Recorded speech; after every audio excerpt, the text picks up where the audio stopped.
നമസ്കാരം. ചാനൽ 91 ന്യൂസിലേക്ക് സ്വാഗതം. പറ്റിപ്പുകളുടെയും തട്ടിപ്പുകളുടെയും ഒരു വിളനിലമാണ് നമ്മുടെ കൊച്ചു കേരളം. ഇതിപ്പോ പരസ്പരം പറ്റിച്ചും തട്ടിച്ചും മുന്നേറിയിരുന്ന നമുക്ക് അങ്ങ് ഡൽഹിയിൽ നിന്നൊരു മുട്ടൻ പണി കിട്ടിയിരിക്കുകയാണ്. തലസ്ഥാന നഗരിയിൽ നിന്നും നമ്മുടെ നാട്ടിലെത്തി ഇല്ലാത്ത വമ്പൻ ടൂർ പാക്കേജിന്റെ പേരിൽ ലക്ഷങ്ങൾ തട്ടിയെടുത്ത ന്യൂ ജൻ തട്ടിപ്പ് സംഘമാണ് പോലീസ് പിടിയിലായിരിക്കുന്നത്. കൊല്ലം വെസ്റ്റ് പോലീസ് പിടികൂടിയ വമ്പൻ തട്ടിപ്പ് സംഘത്തിലെ 6 പേരും 26 വയസ്സിൽ താഴെയുള്ള ഡൽഹി സ്വദേശികളാണ്. നമ്മൾ മലയാളികൾ വലിയ ബുദ്ധിമാന്മാരാണ് എന്നൊക്കെ ഭാവിക്കുമെങ്കിലും സംഗതി ഡൽഹിയിൽ നിന്ന് പറന്നെത്തി നമ്മുടെ കേരള നാട്ടിൽ താമസിച്ച് ടൂർ പാക്കേജിന്റെ മറവിൽ ലക്ഷങ്ങൾ തട്ടി നമ്മൾ ഒരിക്കൽ കൂടി മണ്ടന്മാരാക്കിയിരിക്കുന്നു. ഇന്ത്യയിലുടനീളം അതിഗംഭീരമായ ടൂർ പാക്കേജ് നൽകുന്ന പ്രശസ്തമായ സ്ഥാപനത്തിന്റെ പേരിലാണ് ഇവർ വലവിരിച്ചത്. അവിശ്വസനീയമായ പാക്കേജുകളാണ് സംഘം ഓഫർ ചെയ്തിരുന്നത്. ഇന്ത്യയിൽ ഏത് മുന്തിയ ഹോട്ടലിൽ വേണമെങ്കിലും സർവ്വ സുഖ സൗകര്യങ്ങളോടുമൊപ്പം താമസിക്കാം, എവിടേക്ക് വേണമെങ്കിലും വിമാനത്തിൽ ഉൾപ്പെടെ യാത്ര ചെയ്യാം. ഇങ്ങനെയൊക്കെയുള്ള അതീവ സുന്ദര സുഖങ്ങളാണ് തട്ടിപ്പിനിരയായവർക്ക് ഡൽഹി സ്വദേശികൾ വാഗ്ദാനം ചെയ്തത്. ഇങ്ങനെയൊക്കെ സുഖിക്കാൻ നിങ്ങൾ ചെയ്യേണ്ടത് ഇത്രമാത്രം: 1 ലക്ഷം രൂപ കൊടുത്ത് ഈ സ്ഥാപനത്തിന്റെ പേരിൽ ഒരു പ്രാഥമിക അംഗത്വം എടുക്കണം. അങ്ങനെ എടുത്താൽ ഗിഫ്റ്റുകളും സിനിമാ ടിക്കറ്റുകളുമൊക്കെ ഫ്രീ ആയി നൽകും എന്നതാണ് ആദ്യ വാഗ്ദാനം.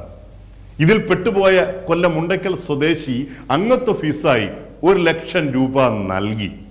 1 ലക്ഷം രൂപയ്ക്ക് തനിക്ക് കിട്ടാനിരിക്കുന്ന ആഡംബര സുഖങ്ങളോർത്ത് സ്വപ്നം കണ്ടുറങ്ങുമ്പോഴാണ് ഈ സംഘത്തിന്റെ പുതിയ അറിയിപ്പ് വരുന്നത്.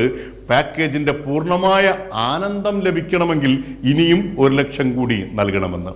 ഇതിൽ തട്ടിപ്പ് മണത്ത ഈ കൊല്ലക്കാരൻ സുഖാന്വേഷി പോലീസിൽ പരാതിപ്പെട്ടു. കൊല്ലം ഈസ്റ്റ് പോലീസ് സബ് ഇൻസ്പെക്ടർ ഫയാസിന്റെ നേതൃത്വത്തിൽ ഊർജിതമായി അന്വേഷിച്ചപ്പോഴാണ് തട്ടിപ്പ് സംഘത്തിന്റെ വ്യാപ്തി മനസ്സിലായത്.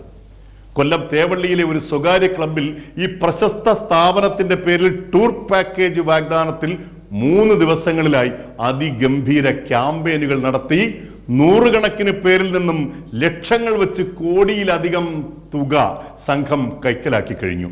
കൊല്ലം വെസ്റ്റ് പോലീസ് സംഘം മിനിറ്റുകൾ പോലും പാഴാക്കാതെ വിദഗ്ധമായി മുങ്ങി നടന്ന 6 പേരെയും തിരുവനന്തപുരം ജില്ലയുടെ വിവിധ ഭാഗങ്ങളിൽ നിന്ന് തൂക്കിയെടുത്തു. ഇവരെ പിടികൂടിയ പോലീസ് സംഘത്തിന് അഭിവാദ്യങ്ങൾ. ഇനി അങ്ങോട്ടെല്ലാം പഴയപടി തന്നെ. റിമാൻഡ്, പിന്നെ ജാമ്യം, വർഷങ്ങളോളം നീളുന്ന കേസ്. അതിനിടയിൽ ഈ സംഘം പുതിയ തട്ടിപ്പ് പദ്ധതികൾ രൂപീകരിച്ച് കൂടുതൽ പണമുണ്ടാക്കി വില കൊടുത്ത് വാങ്ങാവുന്ന സർവ്വസുഖങ്ങളും അനുഭവിക്കും. കാലം കുറെ കഴിയുമ്പോൾ കോടതി ചെറിയ എന്തെങ്കിലും ശിക്ഷ വിധിക്കാം, വിധിക്കാതിരിക്കാം. മറ്റു പല സംസ്ഥാനങ്ങളിൽ നിന്നും വെർച്വൽ അറസ്റ്റിന്റെ പേരിലും വ്യാജ മയക്കുമരുന്ന് കടത്തിന്റെ പേരിലും പണം ഇരട്ടിപ്പിക്കൽ വാഗ്ദാനം നടത്തിയുമൊക്കെ അതിബുദ്ധി അഭിനയിക്കുന്ന മലയാളികളുടെ കോടികൾ തട്ടുന്നവർ ജനാധിപത്യ സാക്ഷര പ്രബുദ്ധ കേരളത്തിന്റെ മണ്ണിൽ പറന്നിറങ്ങി ധാരാളം പണം നൽകിയാൽ നല്ല സുഖം തരാമെന്ന് മോഹിപ്പിച്ച് കോടികൾ തട്ടി പറന്നങ്ങ് പോയേനെ. സുഖിക്കാൻ ലക്ഷങ്ങൾ ഈ സംഘത്തിന് നൽകിയ നിരവധി പേർ നാണക്കേടോർത്ത് പുറത്തു പറയുന്നതേയില്ല എന്നുള്ളത് മറ്റൊരു വശം. തട്ടിപ്പുകാർക്കിരയാവാൻ ഞങ്ങൾ മലയാളികൾ ഇനിയും നിന്നു തരും ഗെയ്സ്. കാരണം ഞങ്ങളിൽ പലർക്കും കുറുക്കു വഴികളാണ് ഇഷ്ടം.